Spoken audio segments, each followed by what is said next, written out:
আমি খুব আশা করেছিলাম যে এই ধাক্কায় হয়তো ইসলামী খেলাফতের দিকে হয়তো আমরা একটু মুভ করতে পারতে পারি, কিন্তু আবারও হতাশ হলাম, চরমভাবে হতাশ হলাম। আমরা দেখলাম যে মাজলুমের বিজয় হলো, জালেমের পতন হলো, এরকম করে আমরা দেখলাম। ইতিহাসে হয়েছে, ফেরাউন ধ্বংস হয়েছে, নমরুদ ধ্বংস হয়েছে, কিন্তু আমরা যেন ওই ওই ফেরাউনের কবল থেকে নিষ্কৃতি প্রাপ্ত ওই উদ্ধত বনু ইসরায়েলের মতো হয়ে না যায় আবার। বুঝতে পারছেন কথা?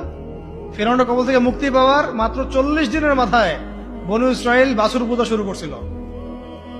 কত দিনের মাথায়? আর আমরা তো 40 দিন লাগে নাই, 7 দিনের মাথায় আমরা মাশাআল্লাহ ট্রান্সজেন্ডার, সুদ, পশ্চিমাদের দাস, এমন কিছু মানুষকে আমরা আমাদের মাথার উপরে নিয়ে চলে আসলাম। আল্লাহ আমাদেরকে বোঝার তৌফিক দান। এখন আমরা আশা করছিলাম যে এই মুভমেন্ট গুলোর মধ্য দিয়ে হয়তোবা, যেহেতু এখানে ওলামায়ে কেরামরা সম্পৃক্ত ছিলেন, বড় বড় সংগঠনগুলো সক্রিয় অংশগ্রহণ করেছেন, কেউ বলেছেন, কেউ লিখেছেন ইত্যাদি, এবং ছাত্র জনতা সবাই আমভাবে ছিলেন, হয়তোবা তাদেরকে বোঝানো যাবে যে ইসলামিক বিষয়গুলো বাস্তবায়ন করা এটাই মুখ্যম সময়। কিন্তু আমরা আবারও হতাশ হলাম। আর জানি না ভবিষ্যতে কি হবে। আমার আশঙ্কা যে খিলাফা স্টেট এভাবে বাস্তবায়িত হবে না। আর ওই কনসেপ্টটা এই প্রজন্ম অনেক কিছু করছে, সাহসিকতা দেখাচ্ছে, ওদের মধ্যে উদ্যম আছে, সাহস আছে, জীবন দেওয়ার মানসিকতা আছে, কিন্তু ওদেরকে আমরা তাওহীদ বুঝাইতে পারতেছি না, তাই না?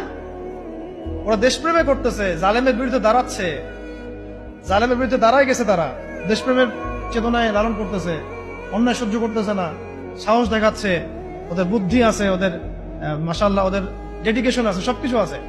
তাওহীদ বুঝাতে পারছি না আমরা যে এই কাজগুলো করতে হবে আল্লাহর জমিনে, আল্লাহর হুকুম কায়েমের জন্য, আল্লাহর জমিনে গণতন্ত্র কায়েম করার জন্য না, আল্লাহর জমিনে এই তথাকথিত জাতীয়তাবাদ আর ধর্মনিরপেক্ষতা কায়েম করার জন্য না। এই ডেডিকেশন গুলোই দরকার আমাদের আল্লাহর জমিনে খিলাফা কায়েম করার জন্য। এই মেসেজটা আমরা ইয়াং জেনারেশনকে দিতে চাই বা দেওয়া উচিত। এইটার জন্য আমাদের সবার কথা বলা উচিত, কারণ আমার বিশ্বাস এদেরকে তারা হবে ইনশাআল্লাহ।